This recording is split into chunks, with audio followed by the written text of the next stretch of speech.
Please Geetha, ನನ್ನನ್ನು ಬಿಟ್ಟು ಹೋಗ್ಬೇಡ ಗೀತಾ. ವಿಜಿ, ಆಯ್ತು ಆಯ್ತು, ನೀನ್ ನನ್ನ ಕಣ್ಣಲ್ಲಿ ಕಣ್ಣಿಟ್ಟು ಹೇಳು ಹೇಳು.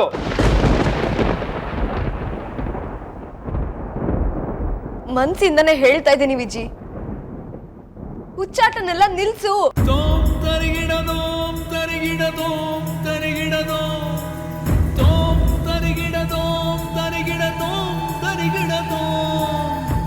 ನಾನು ಹೋಗ್ಬೇಕು ಅಂದ್ರೆ ಹೋಗ್ಬೇಕು ಅಷ್ಟೇ. ನಿನ್ನ ಹೋಗಕ್ ಬಿಡೋರು ಯಾರು? ನೀನ್ ನನ್ನೋಳು, ನೀನ್ ಇರ್ಬೇಕಾಗಿರೋದು ನನ್ನ ಜೊತೆ ಈ ಮನೆಯಲ್ಲಿ.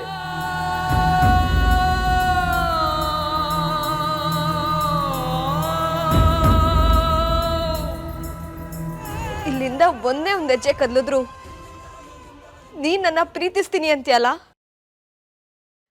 ಆ ಪ್ರೀತಿ ಮೇಲೆ ಆಣೆ. ಅದ್ಯಾವ ಗ್ಯಾಪಲ್ಲಿ ಇದನ್ನೆಲ್ಲ ಮಾಡಿ ಮುಗಿಸ್ಬಿಟ್ಟೆ ನೀನು ಅಂತೀನಿ. ನನ್ನನ್ನು ನೀನು ಬಚಾವ್ ಮಾಡೋದಿಲ್ಲ ಅಂತ ಅರ್ಥ ಆಯ್ತಲ್ಲ, ಆ ಗ್ಯಾಪಲ್ಲಿ ನನ್ನನ್ನು ನಾನೇ ಯಾವಾಗ ಕಾಪಾಡ್ಕೋಬೇಕು ಅಂತ ಗೊತ್ತಾಯ್ತೋ ಆಗಲೇ ಈ ಪ್ಲ್ಯಾನ್ ಮಾಡಿದೆ. ಗೀತಾ ಈ ಮನೆಯಲ್ಲಿ ನೆಲೆಯಾಗಿ ನನ್ನನ್ನು ಮೆಟ್ಟೋಕ್ಕೂ ಮುಂಚೆ ನಾನು ಅವಳ ಆತ್ಮಸಾಕ್ಷಿನೇ ಚುಚ್ಚಿಬಿಟ್ಟೆ. ಕೈ ತಪ್ಪು ಹೋಗಿದ್ದಿ ಮನೆ ಸೂತ್ರ ಮತ್ತೆ ನನ್ನ ಕೈಗೆ ಬಂತು. ಗೀತಾ ಕೊರಡಿಗೆ ಬೀಳಬೇಕಾದ ಮಂಗಳಸೂತ್ರ ಮೂಲೆ ಗುಂಪಾಯ್ತು.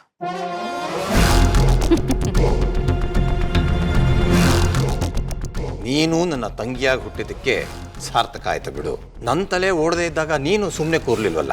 ಏನೋ ಒಂದು ಮಾಡಿ ಪರಿಸ್ಥಿತಿನ ನಿನ್ನ ತಹಬಂದಿಗೆ ತಗೊಂಡ್ಬಿಟ್ಟಿದ್ಯಾ ನೋಡು. ಬೇಷ್ ಬೇಷ್, ಇವತ್ತೇನೋ ಒಳ್ಳೇದಾಗತ್ತೆ ಅಂತ ನಂಗೆ ಆಗಲೇ ಅನಿಸಿತ್ತು. ಅದಕ್ಕೆ ನೀನು ಸಾಯ್ತಿ ನಿಂತು ಹೊರಟಾಗ ಇಲ್ಲ ಮುಂದೆ ಎಲ್ಲ ಸರಿ ಹೋಗುತ್ತೆ ಒಳ್ಳೇದಾಗತ್ತೆ ಅಂತ ಅಂದ್ಬಿಟ್ಟು ನಾನು ಬಲವಂತದಿಂದ ತಡೆದು ನಿಲ್ಲಿಸಿದ್ದು. ಅದಕ್ಕೆ ನೋಡು, ನೀನು ಎಚ್ಚರಿಕೆಯಿಂದ ಉಪಾಯ ಮಾಡಿ ಈ ಪರಿಸ್ಥಿತಿನ ನಿನ್ನ ತಹಬಂದಿಗೆ ತಂದ್ಕೊಂಡ್ಬಿಟ್ಟಿದ್ಯಾ. ಅದನ್ನು ನೀನು ನನಗೆ ಹೇಳಿದ್ದು ಈಗಾದರೂ ಅದ್ರ ಸೂಚನೆ ನಂಗೆ ಮೊದಲೇ ಸಿಕ್ಕಿತ್ತು. ಸೂಚನೆ ಸಿಕ್ಕಿ ಏನು ಪ್ರಯೋಜನ ಅಣ್ಣ? ಗೀತನ್ನ ಆಚೆ ಕಳಿಸ್ತಾ ಇರೋದು ನನ್ನ ಯೋಚನೆ, ನಾನು ಮಾಡಿರೋ ಯೋಜನೆ. ನನ್ನ ಪಾಲಿಗೆ ಇಬ್ಬರಿಬ್ರು ಅಣ್ಣಂದಿರಿದ್ರು ಏನು ಪ್ರಯೋಜನ ಆಗಲಿಲ್ಲ. ಕೊನೆಗೆ ಕೈ ಹಿಡಿದಿದ್ದು ನನ್ನ ಬುದ್ಧಿವಂತಿಕೆನೆ.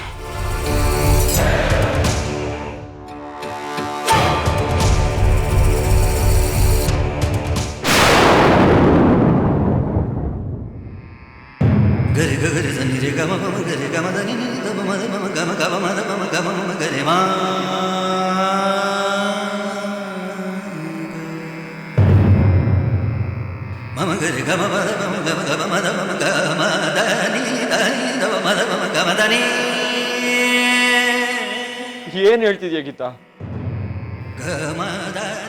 ಹಾ, ಒಂದ್ ಹೆಜ್ಜೆನೂ ಮುಂದಿಡಬಾರ್ದು ನೀನು.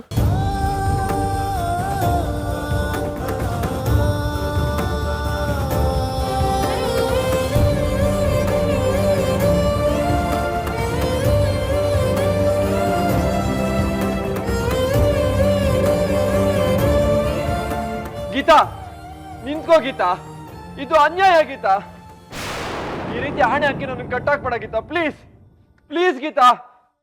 ಗೀತಾ,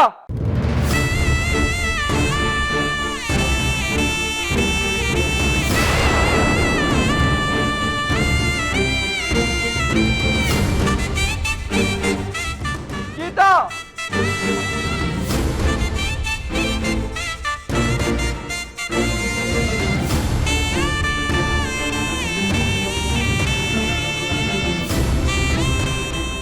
ಗೀತಾ, ನಮ್ ಪ್ರೀತಿ ಮೇಲೆ ನಾನು ಹಣೆ ಹಾಕಿ ನಿನ್ನ ಕಟ್ಟಾಕ್ಬೋದು, ಆದ್ರೆ ನಾನು ಹಾಗೆ ಮಾಡಿಲ್ಲ, ಮಾಡೋದು ಇಲ್ಲ. ಯಾಕಂದ್ರೆ ನನ್ನ ಪ್ರೀತಿ ಯಾವತ್ತು ನಿನ್ ಪಾಲಿಗೆ ಅಡ್ಡ ಆಗ್ಬಾರ್ದು. ಆದ್ರೆ ನೀನ್ ಯಾಕೆ ಗೀತಾ ಈಗ ಮಾಡ್ದೆ? ನಮ್ ಪ್ರೀತಿನೇ ನನ್ನ ನಿನ್ನ ಮಧ್ಯ ಬೇಲಿ ಆಗಿ ಮಾಡಿ ಹೋಗ್ತಿದ್ಯಲ್ಲ ಗೀತಾ. ನನ್ನ ಬಿಟ್ಟು ಹೋಗ್ಬೇಡ ಗೀತಾ, ಪ್ಲೀಸ್.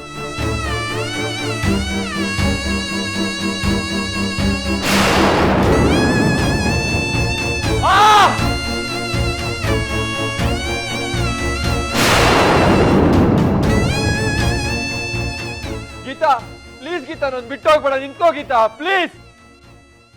ನನ್ ಮಾತ್ ಕೇಳೋ ಗೀತಾ, ತಮ್ಮಯ್ಯ ಆದ್ನಿ ನಿನ್ಗೆ, ಪ್ಲೀಸ್ ಗೀತಾ. ನನ್ನನ್ನ ಬಿಟ್ಟು ಹೋಗ್ಬೇಡ ಗೀತಾ. ಯಾಕೆ ಗೀತಾ ನನ್ನನ್ನು ಒಂಟಿಯಾಗಿ ಮಾಡ್ತೀಯಾ? ಪ್ಲೀಸ್ ಗೀತಾ.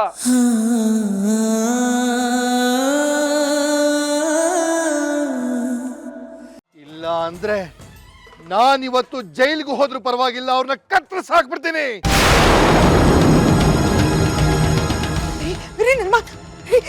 ನನ್ನ ಮಾತು ಕೇಳ್ರಿ.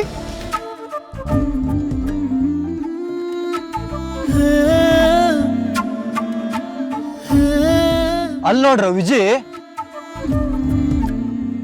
ಹೂನೋ, ನಮ್ ವಿಜಿನೇ. ಅವನೇನು ಇವತ್ತು ಇಷ್ಟು ಬೇಗ ಕಾಲೇಜಿಗೆ ಬಂದಿದ್ದಾನೆ? ಮಗ ಅವ್ನು ಇಷ್ಟು ಬೇಗ ಬಂದಿದ್ದಾನೆ ಅಂದ್ರೆ ಅವ್ರಿಬ್ರು ನಡುವೆ ಇರೋ ಮಿಸ್ಅಂಡರ್ಸ್ಟ್ಯಾಂಡಿಂಗ್ ಕ್ಲಿಯರ್ ಆಗಿದೆ ಅನ್ಸುತ್ತೆ. ನಡೀರೋ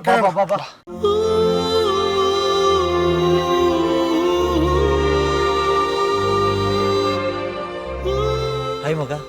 ಹಾಯ್. ಪ್ರಾಬ್ಲಮ್ ಸಾಲ್ವ್ ಆಗಿಲ್ವೇನೋ? ಗೀತಾ ಇನ್ನ ಮನೆಗೆ ಬಂದಿಲ್ವಾ? ಇಲ್ಲ ಕಣ, ಗೀತಾ ಹತ್ರ ಮಾತಾಡ್ಬೇಕು ಅಂತಾನೆ ಕಾಲೇಜಿಗೆ ಬೇಗ ಬಂದು ಅವಳು ದಾರಿ ಕಾಯ್ತಾ ಇದ್ದೀನಿ ಕಣ. ಗೀತಾ ಫ್ರೆಂಡ್ಸ್ನ ಅವಳ ಮನೆಗೆ ಕಳ್ಸಿದ್ರ? ಅವಳೇನಾದ್ರೂ ಹೇಳಿದ್ಲು ಅಂತ? ಇಲ್ಲ ವಿಜಿ, ಗೀತಾ ಇದಕ್ಕೆಲ್ಲ ಏನ್ ಕಾರಣ ಅಂತ ಬಾಯ್ ಬಿಡ್ಲೇ ಇಲ್ಲ ವಿಜಿ. ಏನ್ ಕೇಳಿದ್ರು ಒಗಟೊಗಟಾಗೆ ಮಾತಾಡಿದ್ಲು. ವಿಜಿನ ನಿಜವಾಗ್ಲೂ ಮದ್ವೆ ಆಗಕ್ಕಿಂತ ಮುಂಚೆ ಬುದ್ಧಿ ಬಂತು, ಇಲ್ಲಾಂದ್ರೆ ಅನಾಹುತ ಆಗಿರೋದು ಅಂತ ಹೇಳಿದ್ಲು ವಿಜಯ್.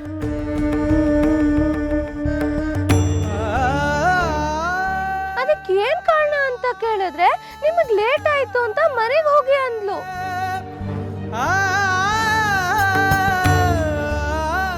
ಅವೆಲ್ಲ ಬಿಟ್ಟಾಕಿ ಅವಳು ಇಷ್ಟೆಲ್ಲ ಹೇಳಿದ್ಲಲ್ಲ, ಅವಾಗ ಅವಳ ಕಣ್ಣಲ್ಲಿ ದ್ವೇಷ ಕಾಣಿಸ್ತಾ ಆಯ್ತಾ? ಇಲ್ಲ ವಿಜಿ, ಅವಳ ಕಣ್ಣಲ್ಲಿ ನೋವಿತ್ತು.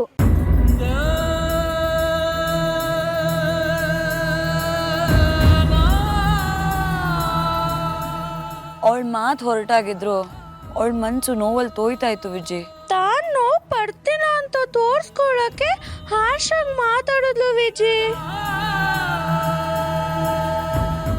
ಆ ನೋವು ಅವಳ ನೋವಲ್ಲ, ಅದು ನಾನು ಅನುಭವಿಸ್ತಿರೋ ನೋವು. ನನ್ನನ್ನು ಒಂಟಿಯಾಗಿ ಬಿಟ್ಟು ಬಂದಲ್ಲ ಅಂತ ಅವಳು ಕೊರಗ್ತಾ ಇರೋ ನೋವು. ಆ ನೋವೇ ಹೇಳ್ತಿದೆ ಅವಳು ನನ್ನ ಹತ್ರ ವಾಪಸ್ ಬರ್ತಾಳೆ ಅಂತ. ಆ ನೋವೇ ಗೀತಾ ಆಟನ ಸೋಲ್ಸುತ್ತೆ, ನನ್ನ ಪ್ರೀತಿನ ಗೆಲ್ಸುತ್ತೆ. ಅಂದಾಗೆ ಗೀತಾ ಇವತ್ತು ಕಾಲೇಜಿಗೆ ಬರ್ತಾಳ? ಗೊತ್ತಿಲ್ಲ ವಿಜಯ್. ಬಂದೇ ಬರ್ತಾಳೆ.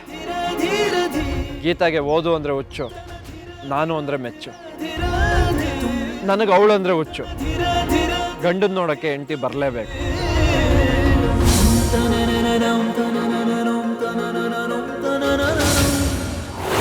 ದೊಡ್ಡಣ್ಣ, ನಾನು ಹೇಳಿದ್ನಲ್ಲ, ಹೇಳ್ದಷ್ಟು ಮಾಡು. ಹೋಗು.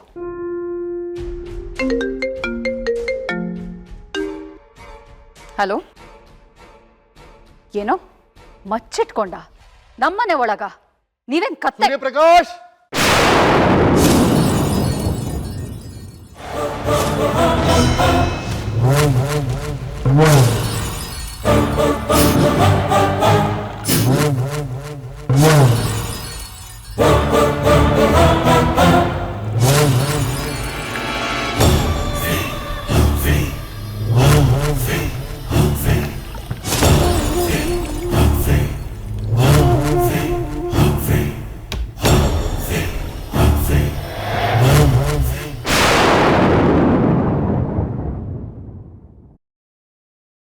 ಎಲ್ಲಿ ಮಂತ್ರಿ?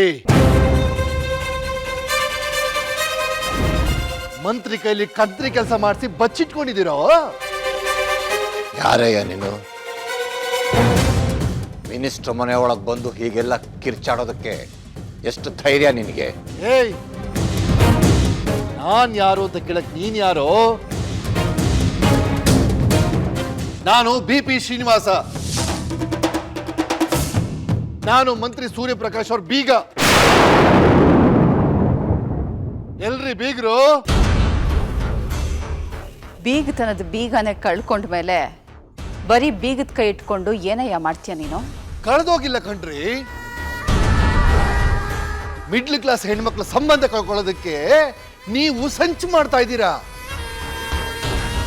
ಆದ್ರೆ ನಾನ್ ಬಿಟ್ಬಿಡ್ತೀನಾ? ನನ್ನ ಮಗಳಿಗೆ ಹೇಳೋರು ಕೇಳೋರು ಯಾರು ಇಲ್ಲ ಅನ್ಕೊಂಡಿದ್ದೀರಾ ನೀವು? ನಾನು ಅವರಪ್ಪ ಇನ್ನೂ ಬದುಕಿದೀನಿ ಕಣ್ರಿ. ಎಕ್ಕಷ್ಟಿದ್ ಮಿಡ್ಲ್ ಕ್ಲಾಸ್ ಜನ ಮಗಳಿಗೆ ಕಿರುಕುಳ ಕೊಟ್ಟು ತವ್ರ ಮನೆ ಕಳ್ಸಿದ್ರೆ ಪ್ರಶ್ನೆ ಮಾಡದೆ ತಪ್ಪಿರ್ತಾರೆ ಅಂತ ತಿಳ್ಕೊಂಡಿರೋದು ನಿಮ್ಮ ದಡ್ತನ. ಅನ್ಯಾಯ ಮಾಡಿದವರು ಮಂತ್ರಿ ಆಗಿರ್ಲಿ ಯಾರೇ ಆಗಿರ್ಲಿ ಪ್ರಶ್ನೆ ಮಾಡೋ ಹಕ್ಕು ನಮ್ಮ ಮಿಡ್ಲ್ ಕ್ಲಾಸ್ ಅವ್ರಿಗಿದೆ. ಮುಚ್ಚಯ್ಯ ಬಾಯಿ. ಯಾವ್ದಯ್ಯ ಅನ್ಯಾಯ? ಇಷ್ಟು ದಿನ ನಿನ್ನ ಮಗಳು ನಮಗ್ ಮಾಡಿರೋದು ಅನ್ಯಾಯ. ಆಹಾಹಾಹಾ, ನಿಮ್ಮನ್ನ ನೋಡೇ ಮಾಡಿರೋದು ಅನ್ಸತ್ತೆ. ಹೊಟ್ಟೆ ತುಂಬಿದ ಮೇಲೆ ತಿಂದನ ವಿಷ ಅನ್ನೋ ಗಾದೆ ಮಾತನ್ನ. ನನ್ನ ಮಗಳು ನಿಮ್ಗೇನ್ರಿ ಅನ್ಯಾಯ ಮಾಡಿದಾಳೆ? ನೋಡಿ, ಹೆಚ್ಚಿಗೆ ಮಾತು ಬೇಕಾಗಿಲ್ಲ. ನೀವು ನನ್ನ ಜೊತೆ ಬಂದು ನನ್ನ ಮಗಳು ಗೀತನ ಹತ್ರ ಕ್ಷಮೆ ಕೇಳಿ ಅವಳನ್ನ ಈ ಮನೆ ಕರ್ಕೊಂಡು ಬಂದ್ರೆ ಸರಿ. ಇಲ್ಲ ಅಂದ್ರೆ ಈ ನನ್ನ ಮಚ್ಚು ಎಲ್ರನ್ನು ಬಲಿ ತಗೊಂಡ್ಬಿಡುತ್ತೆ. ನಾವ್ಯಾಕಯ್ಯ ಮನೆ ಬಿಟ್ಟು ಹೋಗಿರೋ ಮಾರಿನ ಮನೆಯೊಳಗೆ ಕರ್ಸ್ಕೊತೀವಿ? ನಮ್ಗೇನ್ ತಲೆ ಕೆಟ್ಟಿದ್ಯಾ? ಒಂದೇ ನನ್ನ ಮಗಳನ್ನೇ ಮಾರಿ ಅಂತೇನೋ ತಲೆ ಕೆಟ್ಟಿತ್ತು. ಅದಕ್ಕೆ ಮದುವೆ ಮುಂಚೆನೆ ಹಲಾಲ್ ಟೋಪಿ ಹಾಕಿದ್ದೆ ನಿನ್ನ ಅಳಿಗೆ ನಾನ್ ನನ್ನ ಮಗಳನ್ನ ಮದುವೆ ಮಾಡ್ಕೊಟ್ಟಿದ್ದು. ಅರ್ಥ ಆಯ್ತಾ? ಅದು ನನ್ನ ದೊಡ್ಡ ಗುಣನೂ ಹೌದು ಕಣೋ. ಅವನನ್ನ ಮನೆ ಅಳಿ ಅಂತ ಒಪ್ಕೊಳ್ಳದೆ 4 ಜನದ ಮುಂದೆ ಉಗಿದು ಉಪ್ಪಿನಕಾಯಿ ಹಾಕಿದಿದ್ರೆ ನಿಮ್ ಮನೆ ಮಾನ ಮರ್ಯಾದೆ ಏನಮ್ಮ ಆಗ್ತಿತ್ತು? ನಮ್ಮನೆ ಮರ್ಯಾದೆನ ಕಳೀತಾ ಇರೋದು ನಿನ್ನ ಮಗಳು. ಮುಚ್ಚಮ್ಮ ಬಾಯಿನ. ಮಗನ ಹೇಗ್ ಬೆಳೆಸ್ಬೇಕು ಅಂತ ಗೊತ್ತಿಲ್ಲ. ಅವ್ನು ಮಾಡಿದ್ದೆಲ್ಲ ಸರಿ ಅಂತ ಬೆಂತಟ್ಕೊಂಡು ಬರೋ ನಿಮ್ಗೆ ಬೇರೆಯವರೆಲ್ಲ ವಕ್ರವಾಗಿ ಕಾಣಿಸ್ತಾರೆ. ನೋಡು, ಮರ್ಯಾದೆಯಿಂದ ನಿನ್ ಸೊಸೆ ಹತ್ರ ತಪ್ಪಾಯ್ತು ಅಂತ ಕೇಳ್ಕೊಂಡು ವಾಪಸ್ ಮನೆ ಕರ್ಕೊಂಡು ಬಂದ್ರೆ ಸರಿ. ಇಲ್ದೇ ಇದ್ರೆ ನಾನು ಜೈಲ್ಗೆ ಹೋದ್ರೂ ಪರವಾಗಿಲ್ಲ, ನೀವ್ಯಾರು ಬದುಕಲ್ಲ. ನಾನು ಕೆಟ್ಟವನಾಗಕ್ಕೂ ಮೊದಲು ನೀವು ಬದಲಾದ್ರೆ ಸರಿ. Hello, hold on. ಸಮಾಧಾನ. ಅಂಬಿಕಾ, ಈ ಮನುಷ್ಯನಿಗೆ ಕಿರ್ಚಾಡಿ ಕಿರ್ಚಾಡಿ ಗಂಟ್ಲು ಒಣಗಿರುತ್ತೆ. ಹೋಗಿ ಜ್ಯೂಸ್ ತಗೊಂಡ್ ಬಾ. ಯಾವಾಗ ಬೇಕು ನಿಮ್ ಜ್ಯೂಸು? ಹಸುವಿನಂತ ನನ್ನ ಮಗಳನ್ನ ಈ ಮನೆಯಿಂದ ಓಡಿಸಿರೋದು, ಈ ಮನೇಲಿ ಒಂದು ತೊಟ್ಟು ನೀರು ಕುಡಿಯಲ್ಲ ನಾನು. ನನಗೆ ಉತ್ತರ ಬೇಕು. ನಿಮ್ಮ ಸೊಸೆನ ಯಾಕೆ ಓಡಿಸಿದೀರ ನೀವು? ಸೊಸೆನಾ? ಯಾರು?